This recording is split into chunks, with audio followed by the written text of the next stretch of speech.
Hello बच्चा, आज हम लोग पढ़ेंगे अलजेब्रिक एक्सप्रेशंस के बारे में। कहाँ इन चीज़ का यूज़ होता है, कहाँ हम लोग इन चीज़ों को देखते हैं, कौन कौन सी क्लास तक हम लोग इसे पढ़ेंगे। हाँ, अगर आपने मैथ्स लेनी है इन क्लास 11th और इन फॉर क्लास 12th तो आपने ये हमेशा याद रखना है, ठीक है। अब हम लोग क्लास, अगर मैं अभी मैंने बोला आपसे ये क्लास 7th का टॉपिक है, बट ये क्लास 7th का टॉपिक अगर हम लोग बेसिक इसका पढ़ लेंगे, ध्यान से अपने माइंड में रिमाइंड करके रखेंगे तो ये हमें हर टाइम पर यूज आएगा, ठीक है। तो अलजेब्रिक एक्सप्रेशन क्या होते हैं? एक ऐसा एक्सप्रेशन जिसको हम लोग variable with a constant plus constant value के साथ लिखा जाता है, ठीक है। इन दोनों चीज का जब भी कॉम्बिनेशन होगा, वेरिएबल प्लस कांस्टेंट, तो इसको हम लोग एक टर्म कहते हैं। और जब ये टर्म बनता है तो हम लोग इसको अलजेब्रिक एक्सप्रेशन कहते हैं, ठीक है। इसका हम लोग कहते हैं अलजेब्रिक एक्सप्रेशन, ठीक है। अब देखो, फॉर एग्जांपल मैंने आपसे कहा 4x प्लस 3, देखो यहाँ पर वेरिएबल है कांस्टेंट टर्म है 3, ठीक है। This is variable and this is constant, this is, ठीक है। अगर आप ऐसे कहोगे x plus 4 is equals to 0, ठीक है। तो इसकी वैल्यू कितनी है? x equal to -4 after solving it, ठीक है। तो ये हो गया हमारा एक अलजेब्रिक एक्सप्रेशन, ठीक है। अब ध्यान देखो, जैसे मैंने कहा वेरिएबल्स कौन कौन से होते हैं? वेरिएबल्स उन्हें कहते हैं जिनकी वैल्यू हमेशा क्या होगी? वेरी करेगी। अब जैसे कि मैंने कहा आपको x, y, a, b, l, m, मैं कुछ भी कंसीडर कर सकती हूँ फ्रॉम a to z, ठीक है। उन सबको हम लोग कहते हैं वेरिएबल्स, ठीक है। दूसरी चीज, ये कांस्टेंट चीज है। जो ये कांस्टेंट वर्ड है, कांस्टेंट का मतलब होता है हमारा जिसकी वैल्यू क्या होगी? ये हमेशा फिक्स होगी। जैसे 1 की वैल्यू जहाँ पर 1 है तो वहाँ पर 1 ही है, ठीक है। अगर वो 2 है तो 2 है, 10 है तो 10 है, 20 है तो 20 है, 100 है तो 100 है। The value is constant, value is fix. 1 की प्लेस में मैं 100 नहीं लिख सकती, 100 की प्लेस में मैं 2 नहीं लिख सकती, ठीक है। Now the next one is term. What is term? ठीक है, टर्म क्या होते हैं? किसी भी चीज का, जैसे मैंने कहा आपसे 4x प्लस 20, ठीक है, ये आपका एक टर्म है, ठीक। 4x plus 20 is a term. अब इसमें जो टर्म हुए वो एक ये टर्म है और एक दूसरा टर्म है। ध्यान रखना, जो टर्म होगा वो डिवाइड किया जाएगा, मतलब स्प्लिट किया जाएगा in addition and in subtraction, ठीक है। Not in multiplication and not in division. वो स्प्लिट मल्टीप्लिकेशन एंड डिवीजन में स्प्लिट नहीं होगा। वो किस में स्प्लिट होगा? हमारा एडिशन एंड सब्ट्रैक्शन में स्प्लिट होगा। जैसे मैंने कहा 4x प्लस 20, तो यहाँ पर 2 टर्म्स निकले हमारे। ये 2 टर्म्स है, वो क्या हो गए? एक हो गया 4x और एक हो गया हमारा 20, ठीक है। दूसरी चीज, जब हम लोग इसको क्या करते हैं, अगर आपने जैसे कहा कि मैम मल्टीप्लाई और डिवाइड में क्यों नहीं हुआ, तो देखो 4x, 4, अगर मैं इसको क्या लिख सकती हूँ? 4 इंटू एक्स। 4 एक अलग डिजिट है और x एक वेरिएबल है, ठीक है। तो ये दोनों का जब कंबाइंड हुआ तो एक टर्म बना जिसको हम लोग स्प्लिट आउट नहीं कर सकते, ठीक है। अगर मैं 5 इंटू 2 कहूँगी और 2 इंटू 5 कहूँगी, मेरा दोनों का ही आंसर क्या आएगा? 10 आएगा, ठीक है। और अगर मैं इसको स्प्लिट करूँगी 2 और 5 में ही तो स्प्लिट कर सकती हूँ, क्या किसी और चीज़ में स्प्लिट कर सकती हूँ? नहीं कर सकती हूँ, ठीक है। अब आप ये भी कह सकते हो मैम 2 को अगर हम लोग 2 को 5 टाइम्स ऐड करते हैं तब हमारा 10 आएगा, बट वैल्यू तो 10 ही आएगी ना, ठीक है। इससे हमारा जो टर्म होता है वो क्या होगा? एडिशन और सब्ट्रैक्शन में ही स्प्लिट होगा। अगर मेरा इसी टाइप का होगा 20x minus 3y plus 30z minus 40। ठीक है, तो देखो यहाँ पे कितने टर्म्स हो गए, 1 2 3 एंड 4।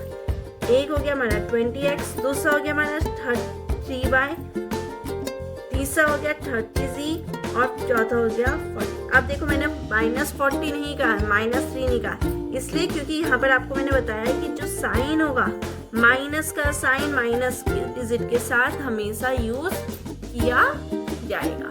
ठीक है, अब जब हम किसी भी टर्म को ऐड करते हैं या फिर सब्ट्रैक्ट करते हैं तो वो बनता है एक एक्सप्रेशन। ठीक है, तब क्या फॉर्मेशन होती है, वो एक्सप्रेशन।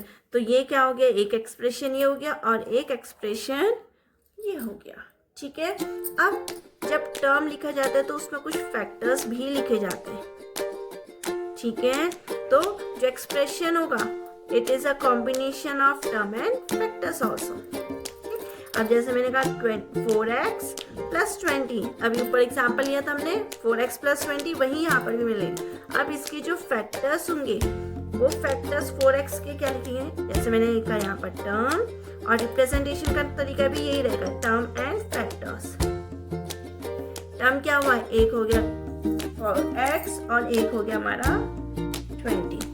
ठीक है, तो जो फैक्टर्स लिखे जाएंगे सिर्फ और सिर्फ ध्यान रखना, फैक्टर्स लिखे जाएंगे जिसमें हमारा वेरिएबल्स होंगे।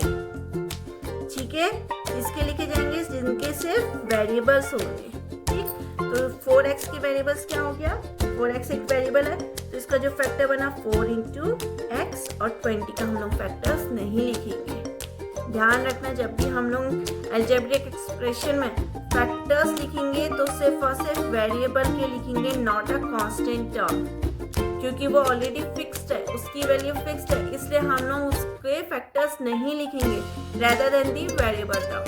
ठीक है, अगर सपोज हमारे पास आ गया 40xy स्क्वायर प्लस 30, तो हम लोग 40xy का फैक्टर्स लिखेंगे, जो फैक्टर्स हो जाएंगे 40 × x × y × 1।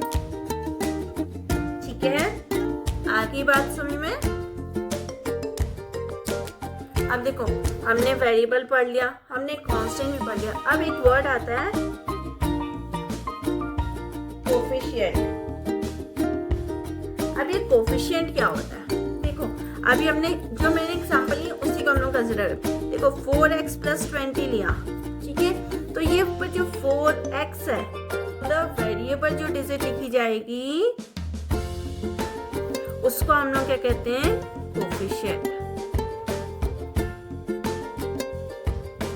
आई बात समझ में। जैसे यहाँ पर 4x का कोफिशिएंट क्या हो गया, 4। अगर यहाँ पर होता 30xy, ठीक है, तो यहाँ पर दो वेरिएबल हैं, इससे हम लोग इसका क्या लेते हैं, एक। अगर हमसे पूछा जाता what is the coefficient of x, तो हम लिखते हैं 30y। अगर हमसे पूछा जाता what is the coefficient of y, तो हम लोग लिखते हैं 30x। अगर यहीं पर होता 20x स्क्वायर, तो हम लोग लिखते हैं 20। ठीक है, जो भी चीज होगी वेरिएबल से पहले लिखी जाएगी, बिफोर द वेरिएबल लिखी जाएगी, उसको हम लोग कहते हैं कोफिशिएंट। ठीक है, इसी में आता है हमारा like terms and unlike terms. अब लाइक और अनलाइक टर्म्स क्या होते हैं, ध्यान से सुनना। देखो जो लाइक टर्म्स होते हैं उनको हम लोग लिखते हैं एक सेम तरीके से। अब जैसे मैंने लिखा 12x, 4x square, -30y, 30, 50z, 40x square,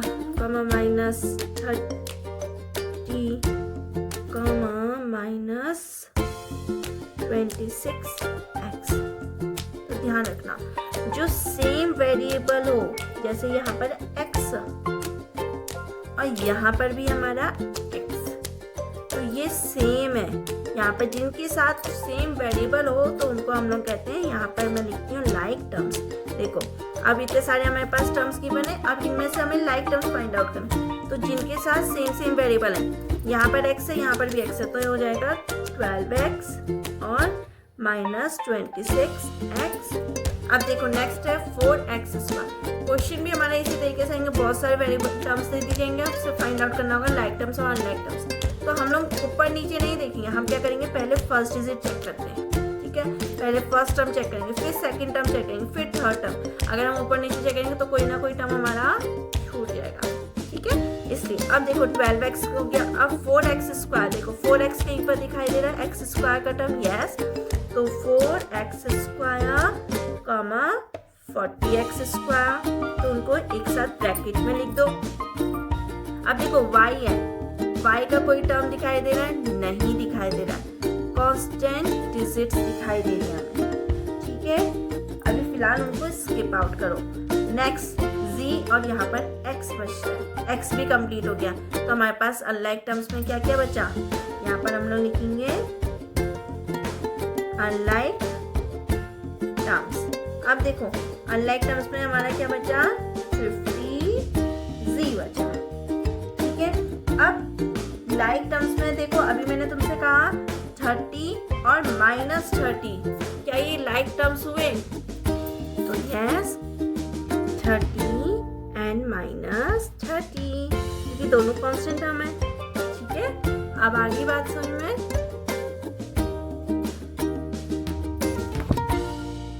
ठीक है। लाइक टर्म्स और अनलाइक टर्म्स आपको समझ में आ गए। Thank you, please like share subscribe.